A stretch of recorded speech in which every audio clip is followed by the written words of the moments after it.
ഏറ്റവും അവസാനം ആദ്യം അദ്ദേഹം തുടങ്ങിയത് തന്നെ, ഫിറോസ് തുടങ്ങിയത് തന്നെ, ഞാൻ മന്ത്രിയായിരിക്കെ ഒരു വലിയ അഴിമതി നടന്നിട്ടുണ്ട്. അതെന്താണ്?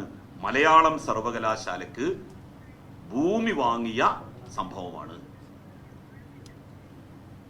അത് ഞാൻ മന്ത്രിയായപ്പോഴല്ല, അതിനു മുമ്പ് തന്നെ അതിന്റെ പ്രോസസ് എല്ലാം ആരംഭിച്ച് അതിന്റെ അവസാനത്തിലെത്തിയപ്പോൾ ഞാനാണ് മന്ത്രി. വേറെ ഒരു സ്ഥലവും ഇല്ലാത്ത സാഹചര്യത്തിൽ വാങ്ങിയിട്ടുള്ളതാണ്. ഇനി അത് മാത്രമല്ല, അത് അന്വേഷിച്ചോട്ടെ. ഞാൻ 101 തവണ ആ അന്വേഷണത്തെ സ്വാഗതം ചെയ്യും. മലയാളം സർവകലാശാലക്ക് ഭൂമി വാങ്ങിയ കേസിൽ അന്ന് മന്ത്രി എന്ന നിലയിൽ ഞാൻ എന്തെങ്കിലും തരത്തിലുള്ള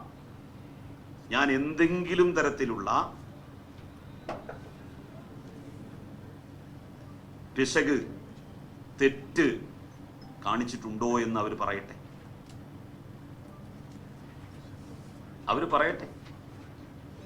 എനിക്കതിൽ ഒരു ഭയവുമില്ല. ലോകത്തിലെ ഏത് ഏജൻസിയെ കൊണ്ട് വേണമെങ്കിലും അന്വേഷിപ്പിക്കാം. ഫിറോസ് പരാതി കൊടുക്കട്ടെ, CBIക്ക് കൊടുക്കട്ടെ, എന്നിട്ട് എനിക്കെതിരായിട്ട് അന്വേഷണം നടക്കട്ടെ. എന്നെ ജയിലിലിട്ട ഓൽക്കായിരിക്കുമല്ലോ അതൊരു വലിയ സന്തോഷം. മുസ്ലിം ലീഗിന്റെ നേതാക്കന്മാരിൽ പലരും ഇന്ന് ജയിലിലാണ്, സാമ്പത്തിക തട്ടിപ്പുമായി ബന്ധപ്പെട്ട കേസ്. മുസ്ലിം യൂത്ത് ലീഗിന്റെ ജില്ലാ ഭാരവാഹി, മലപ്പുറം ജില്ലാ ഭാരവാഹി TP ഹാരിസ്, ജില്ലാ പഞ്ചായത്ത് അംഗം, 50 കോടിയാണ് തട്ടിയത്. എന്ത് പറഞ്ഞിട്ടെന്നറിയോ? ഇവന്റെ ഒരു അനുയായിയാണ്, ഫിറോസിന്റെ അനുയായിയാണ് ഈ TP ഹാരിസ്. വളരെ അടുത്ത അനുയായി. അവന്റെ ഉപദേശം യഥാവിധി നടപ്പിലാക്കിയ ആളാണ് TP ഹാരിസ്. അവരുടെ ഫേസ്ബുക്ക് പോസ്റ്റുകൾ പോയിട്ട് നോക്കിയാൽ അറിയാം ഫിറോസും TP ഹാരിസും തമ്മിലുള്ള ബന്ധം. ഈ TP ഹാരിസ് ജയിലിലാണ്, തവനൂർ സെൻട്രൽ ജയിലിലാണ് അദ്ദേഹം. അതുപോലെ തന്നെ കമറുദ്ദീൻ മാസങ്ങൾ ജയിലിലായിരുന്നു. ഇന്നലെയാണ് ഇപ്പോൾ അദ്ദേഹത്തിന് ഏതോ ഒരു കേസിൽ ജാമ്യം കിട്ടിയത്. ജാമ്യം കിട്ടുക, അടുത്ത കേസിൽ വീണ്ടും പോവുക. MLA ആയിരുന്നു, പുറത്താക്കിയോ ലീഗ്?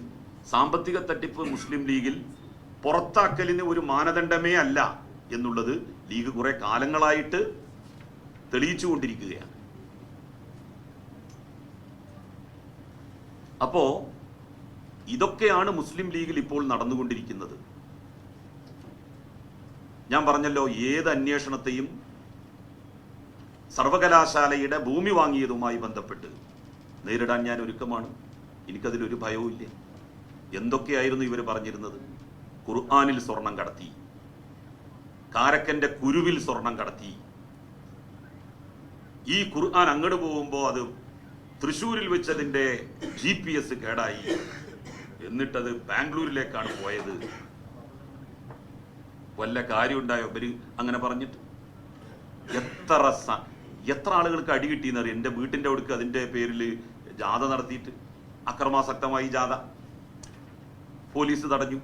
സ്വാഭാവികമായിട്ടും എന്തിനായിരുന്നു ഇതൊക്കെ? ഈ കള്ളത്തരങ്ങളൊക്കെ അവരെനിക്കെതിരായിട്ട് പറഞ്ഞ് പ്രചരിപ്പിച്ചു.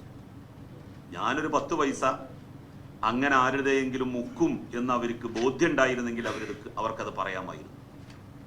ഇല്ല എന്ന് അവർക്ക് തന്നെയാണ് ഏറ്റവും കൂടുതൽ ബോധ്യം. കാരണം ഞാൻ യൂത്ത് ലീഗിന്റെ ജനറൽ സെക്രട്ടറി ആയിരുന്നല്ലോ. ഇങ്ങനെ ഒരാക്ഷേപം ആരെങ്കിലും എന്നെക്കുറിച്ച് അന്ന് പറഞ്ഞതായിട്ട് ആരെങ്കിലും കേട്ടിട്ടുണ്ടോ?